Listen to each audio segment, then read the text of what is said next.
Assalamualaikum warahmatullahi wabarakatuh. Perkenalkan, nama saya Futrina Lestari dari Universitas Sultan Ageng Tirtayasa, Prodi S1 Keperawatan. Jadi di sini saya telah bersama Ibu Herlina. Ibu silahkan perkenalkan diri. Nama saya Herlina, umur saya 60 tahun. Ibu kan sekarang ini udah termasuk lansia ya Bu ya, karena sudah memasuki umur 60 tahun. Kalau boleh saya tahu, Ibu sering mengalami keluhan atau penyakit apa ya Bu ya di usia sekarang ini? Darah tinggi, Neng. Oh, darah tinggi tuh biasanya disebutnya hipertensi ya Bu ya?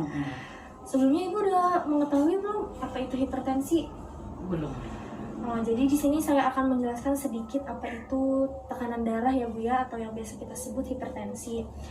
Jadi tekanan darah atau hipertensi itu meningkatnya tekanan darah dalam jangka waktu lama. Jadi biasanya tekanan darah itu normalnya 90 sampai 120 mmHg ya Bu ya. Kalau misalnya tekanan darah Ibu di atas 120 itu sudah termasuk darah tinggi atau hipertensi. Ibu udah tahu belum penyebab Ibu mengalami hipertensi itu apa? Belum ya? Jadi saya akan sedikit menjelaskan juga ya Bu ya, biar Ibu juga waspada. Jadi penyebabnya itu tuh kalau di dunia kita ini ya, di dunia kesehatan itu ada dua Bu. Namanya itu hipertensi primer sama hipertensi sekunder. Biasanya kalau hipertensi primer itu dia tuh tidak diketahui penyebabnya. Biasanya tuh gara-gara genetik atau keturunan. Biasanya kalau misalnya nih bapaknya Ibu punya tekanan darah tinggi, nah Ibu juga bakalan kena tekanan darah tinggi, berpeluang gitu ya Bu ya. Kalau misalnya hipertensi sekunder itu biasanya disebabkan oleh penyakit lain. Misalnya Ibu punya penyakit ginjal, itu bisa menyebabkan Ibu mengalami hipertensi juga, atau kelainan endokrin gitu ya Bu ya, atau gara-gara obat-obatan juga bisa Ibu mengalami si hipertensi tersebut.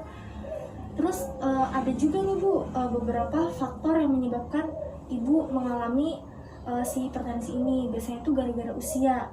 Nah, gara-gara usia ini kan Ibu sudah memasuki lansia nih. Biasanya rentan sekali nih terhadap yang namanya tekanan darah atau hipertensi ini. Jadi istilahnya udah biasa lah kalau ibu-ibu atau lansia mengalami hipertensi ini. Sebelumnya kan Ibu sering mengeluhkan ya Bu ya hipertensi. Ibu sudah ke dokter belum atau ke rumah sakit belum? Iya, kalau lagi pusing-pusing gitu ya ke dokter, terus kata dokter darah tinggi gitu. Dikasih obat itu? Iya. Tapi Ibu sering meminumnya kan ya? Nah, rajin kan? Nah, kalau misalnya udah dikasih obat itu terus diminum itu tekanan darahnya normal lagi apa enggak Ibu merasakannya? Atau pusingnya hilang gitu? Iya. Nah, pusingnya hilang ya Bu ya?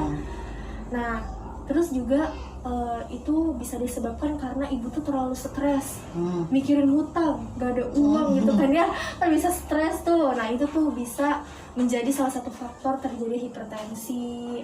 Terus kalau misalnya suami Ibu merokok gitu di samping Ibu gitu tuh ya, itu sebenarnya sangat-sangat dihindari karena itu menjadi salah satu faktornya juga. Terus kalau misalnya Ibu makannya asal gitu, minum makanan terlalu asin juga bisa tuh Bu. Nah terus di sini saya nih bakalan menjelaskan sedikit nih ya Bu ya, gimana caranya biar tekanan darah Ibu ini selalu normal gitu, selalu stabil gitu ya Bu ya. Ibu nih sering olahraga nggak Bu? Enggak ya? Jadi tiduran aja nih Bu ya di rumah ya. Sebaiknya Ibu melakukan olahraga ringan kayak gerak-gerakin tangan, gerak-gerakin kaki gitu ya Bu ya, biar otot-otot nih nggak tegang gitu tuh, biar lemas. Minimal tuh 30 menit dalam sehari, atau mau lebih juga nggak apa-apa gitu Bu. Terus kalau nggak, tadi kan Ibu kan dikasih obat anti hipertensi ya Bu ya, kalau misalnya kita sebut itu harus Ibu minum secara rutin. Kalau misalnya Ibu pusing-pusing diminum gitu, atau ngerasanya Ibu lemes gitu ya, diminum gitu Bu. Terus kurangi garam ya Bu ya, apalagi kan suka makan gesek gitu ya Bu ya, atau ikan asin. Itu dikurangin, kalau bisa diminimalisir lah gitu ya Bu ya, biar tidak terjadi hipertensi. Nah terus kalau misalnya Ibu mengalami gejala-gejala hipertensi itu, usahain Bu langsung meminum obatnya, langsung kasih tahu orang terdekat kalau saya ini mengalami pusing gitu ya Bu ya, biar segera ditindaki. Saya kan sudah menjelaskan ya Bu ya, apa itu hipertensi, penyebabnya apa, faktor-faktor yang mendukung Ibu mengalami hipertensi itu apa. Nah, Ibu ada pertanyaan nggak nih seputar hipertensi atau tekanan darah tinggi? Cuman kalau mau apa yang harus dilakukan kalau pas kita lagi kena darah tinggi gitu Neng? Oh, kayak penanganan pertamanya gitu ya Bu ya. Kalau misalnya Ibu tiba-tiba mengalami hipertensi gitu ya Bu ya, kan Ibu nih tadi berbicara kepada saya udah pernah ke rumah sakit gitu ya Bu ya. Kan itu udah dikasih obat tuh. Nah, Ibu sebaiknya langsung meminumnya. Terus istirahat Bu yang cukup, jangan terlalu mikirin hal-hal yang tidak penting. Pokoknya stres itu harus dihindari ya Bu ya. Hutang-hutang tuh kesampingin dulu lah, walaupun itu kewajiban ya Bu ya, yang harus dibayar, tapi kesampingkan dulu. Ibu ada pertanyaan lagi nggak Bu yang mau Ibu sampaikan gitu terhadap saya? Siapa saya bisa jawab gitu kan? Iya, kalau saya ibaratnya kan saya suka sekali makan gesek tuh ya. Oh iya. Nah, kan kalau lagi darah tinggi nggak boleh katanya makan gesek ya. Iya. Itu gimana Neng? Kalau misalnya Ibu masih bandel gitu ya Bu ya, nggak dipantang atau tidak dikurangi, Ibu tuh bakalan bisa mengalami komplikasi penyakit. Nah, yang tadinya penyakit itu nggak ada, itu tuh nanti tiba-tiba ada di dalam tubuh Ibu, kayak misalnya serangan jantung. Kenapa serangan jantung itu bisa tiba-tiba ada? Karena kan Ibu sedang mengalami nih yang namanya hipertensi atau tekanan darah tinggi. Si jantung itu kan memompa ya Bu ya, memompa lebih keras gitu kan. Nanti kalau misalnya ibunya masih ngeyel atau tidak dikurangi, itu bakalan terjadi serangan jantung.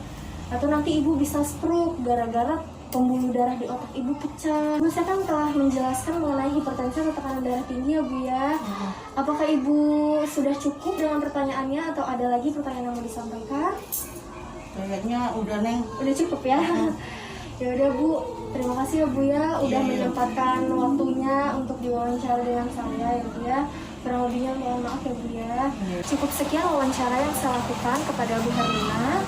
Semoga bermanfaat bagi ibunya sendiri maupun teman-teman yang menyaksikan. Sekian terima kasih. Wassalamualaikum warahmatullahi wabarakatuh. Terima kasih Ibu.